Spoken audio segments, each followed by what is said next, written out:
നമസ്കാരം. ഏവർക്കും pre market റിപ്പോർട്ട്സുകളിലേക്ക് സ്വാഗതം. ഇന്ന് ജനുവരി 20, 2026 ചൊവ്വ.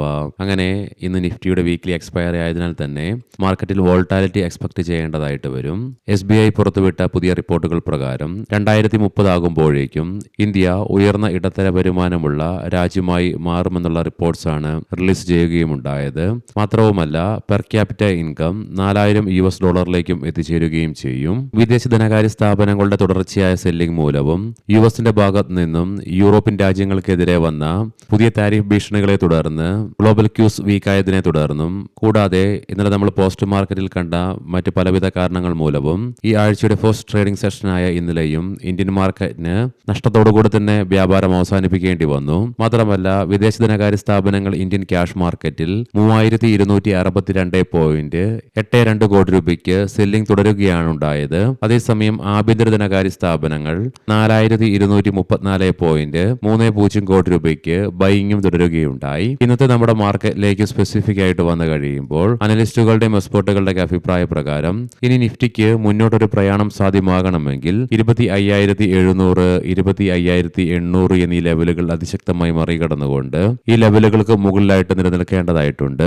അതേസമയം ഇന്നലത്തോടുകൂടി നിഫ്റ്റി അതിന്റെ 100-day EMA സപ്പോർട്ട് ലെവലായ 25,600 എന്ന ലെവൽ ബ്രേക്ക് ചെയ്തതിനാൽ തന്നെ ഇനി നിഫ്റ്റിയെ സംബന്ധിച്ചിടത്തോളം ഡൗൺ സൈഡിലേക്ക് 25,500 എന്ന ലെവൽ സൈക്കോളജിക്കൽ സപ്പോർട്ട് ആണെങ്കിലും തുടർന്ന് 25,450 എന്ന ലെവൽ ക്രൂഷ്യലുമാണ്. ആയതിനാൽ തന്നെ ഇന്ന് നിഫ്റ്റി 25,450 എന്ന ലെവൽ ബ്രേക്ക് ചെയ്യുകയാണെങ്കിൽ ഒരു പക്ഷേ സെല്ലിംഗ് പ്രഷറും അനുഭവപ്പെട്ടേക്കാം. പ്രത്യേകം ശ്രദ്ധിക്കുക, ഇത് ട്രേഡ് റെക്കമെൻഡേഷൻ അല്ല, അനലിസ്റ്റുകളുടെയും എക്സ്പെർട്ടുകളുടെ അഭിപ്രായങ്ങൾ മാത്രമാണ്. എഡ്യൂക്കേഷൻ പർപ്പസിന് വേണ്ടിയിട്ടാണ് ഈ ലെവലുകൾ വിശദീകരിക്കുകയും ഉണ്ടായത്. ITC hotels, AU small finance bank, credit access Grameen, Cyient DLM, Gujarat gas, Jammu and Kashmir bank തുടങ്ങിയ ഒത്തിരിയേറെ പ്രധാനപ്പെട്ട കമ്പനികൾ ഇവയുടെ Q3 ഏർണിംഗ്സിന്റെ റിസൾട്ടുമായിട്ട് റിലീസിനായി ഇന്ന് ലൈനപ്പ് ചെയ്തിട്ടുണ്ട്. ഇന്ന് ഇന്ത്യയിൽ നിന്നും പ്രധാനപ്പെട്ട മാക്രോ ഇക്കണോമിക് ഡാറ്റകളുടെ റിലീസ് ഒന്നും തന്നെ ഇല്ല. ഇന്നലെ ചൈനയിൽ നിന്നും റിലീസ് ചെയ്യപ്പെട്ട Q4 GDP ഗ്രോത്ത് റേറ്റില് ഇടിവ് രേഖപ്പെടുത്തിക്കൊണ്ട് 4.5% റിപ്പോർട്ട് ചെയ്യുകയും ഉണ്ടായത്. തൽഫലമായി 3 വർഷത്തെ ഏറ്റവും താഴ്ന്ന നിലയിലായിട്ടാണ് ചൈനയുടെ GDP ഗ്രോത്ത് റേറ്റ് റിപ്പോർട്ട് ചെയ്യുകയും ഉണ്ടായത്. കൺസപ്ഷനിലും ഇൻവെസ്റ്റ്മെന്റിലും ഉണ്ടായ ഇടിവ് തന്നെയാണ് ചൈനയുടെ GDP ഗ്രോത്ത് റേറ്റിനെ സാരമായി ബാധിക്കുവാനും ഇടയാക്കിയത്. ഇന്ന് ആകെ 2 ഗ്ലോബൽ ഇവന്റുകളാണ് പ്രധാനമായും നിലനിൽക്കുന്നത്.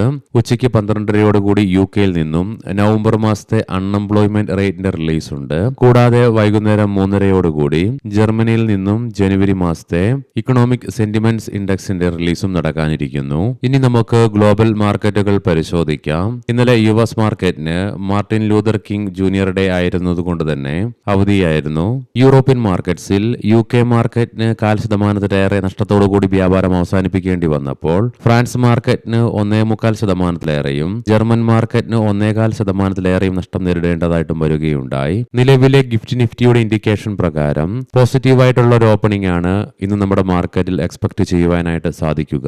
ഏഷ്യൻ മാർക്കറ്റ്സിലേക്ക് വരുമ്പോൾ ജപ്പാൻ, കൊറിയൻ മാർക്കറ്റുകൾ ഇന്ന് 0.25% നഷ്ടത്തിലാണ് വ്യാപാരം ആരംഭിച്ചിട്ടുള്ളത്. കൊമോഡിറ്റിയിലേക്ക് വരുമ്പോൾ ബ്രെന്റ് ക്രൂഡിന്റെയും ക്രൂഡ് ഓയിലിന്റെയും വിലയിൽ ഇന്നലെ നമ്മുടെ മാർക്കറ്റ് അടച്ചതിന് ശേഷം വീണ്ടും ഉയർച്ച രേഖപ്പെടുത്തുകയും ഉണ്ടായി. ബ്രെന്റ് ക്രൂഡിന്റെ വില $64.23 പെർ ബാരൽ എന്ന നിലയിലായിട്ടും ക്രൂഡ് ഓയിലിന്റെ വില $59.51 പെർ ബാരൽ എന്ന നിലയിലുമായിട്ടാണ് വ്യാപാരം തുടർന്നുകൊണ്ടിരിക്കുന്നത്. അതേസമയം ഗോൾഡിൽ 0.5% ഇടിവാണ് നിലവിൽ അനുഭവപ്പെടുന്നത്. $4,662.97 പെർ ഔൺസ് എന്ന നിലയിലായിട്ടാണ് ഗോൾഡിൽ വ്യാപാരം തുടർന്നുകൊണ്ടിരിക്കുന്നത്. ഇനി നമുക്ക് സ്പെസിഫിക് ആയിട്ട് നിഫ്റ്റിയുടെയും ബാങ്ക് നിഫ്റ്റിയുടെയും ടെക്നിക്കൽസിലേക്ക് പ്രവേശിക്കാം. നിഫ്റ്റിയുടെ PCR 0.72 എന്ന നിലയിലും മാക്സ് പെയിൻ 25,600 എന്ന ലെവലിലുമായിട്ട് നിലകൊള്ളുന്നു.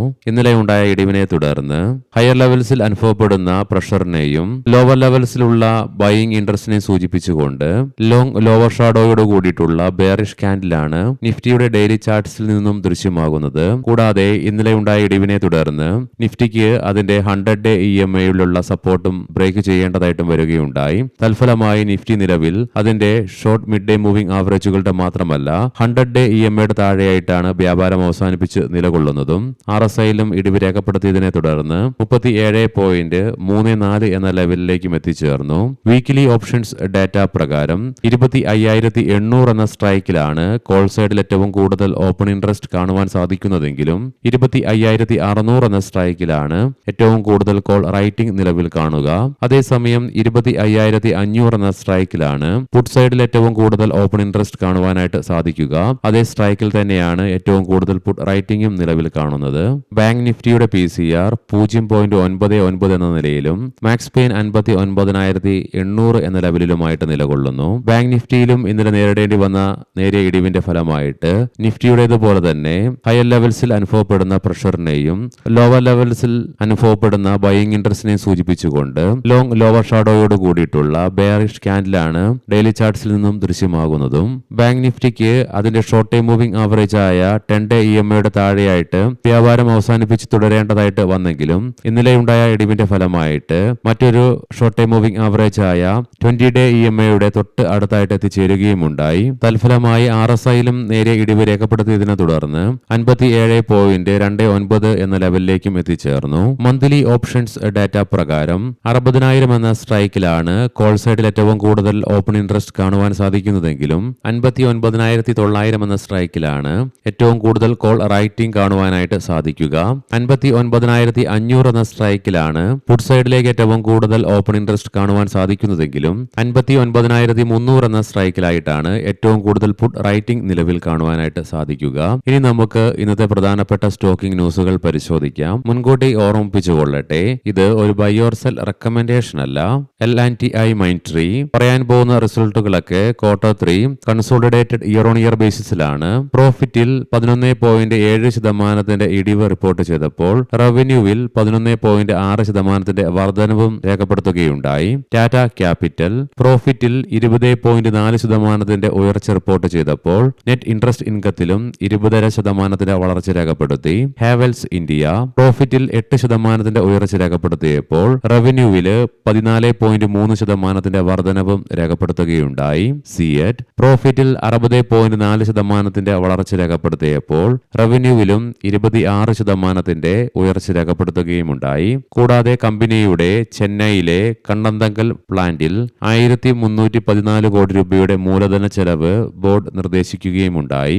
ഒബ്രോയ് റിയാലിറ്റി പ്രോഫിറ്റിൽ 0.7% ഉയർച്ച രേഖപ്പെടുത്തിയപ്പോൾ റവന്യൂവിൽ 5.8% വളർച്ചയും രേഖപ്പെടുത്തി.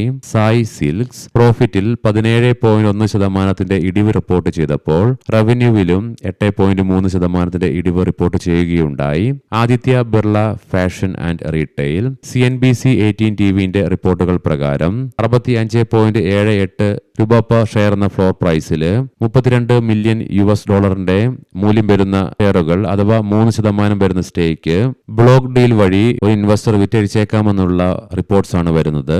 Aditya Birla life style brands CNBC TV 18ന്റെ റിപ്പോർട്ടുകൾ പ്രകാരം $106.4 രൂപ പെർ ഷെയർ എന്ന ഫ്ലോർ പ്രൈസിൽ $43 മില്യൺ മൂല്യം വരുന്ന ഷെയറുകൾ അഥവാ 3% വരുന്ന സ്റ്റേക്ക് ബ്ലോക്ക് ഡീൽ വഴി വിറ്റഴിച്ചേക്കാമെന്നുള്ള റിപ്പോർട്ട്സ് ആണ് വരുന്നത്.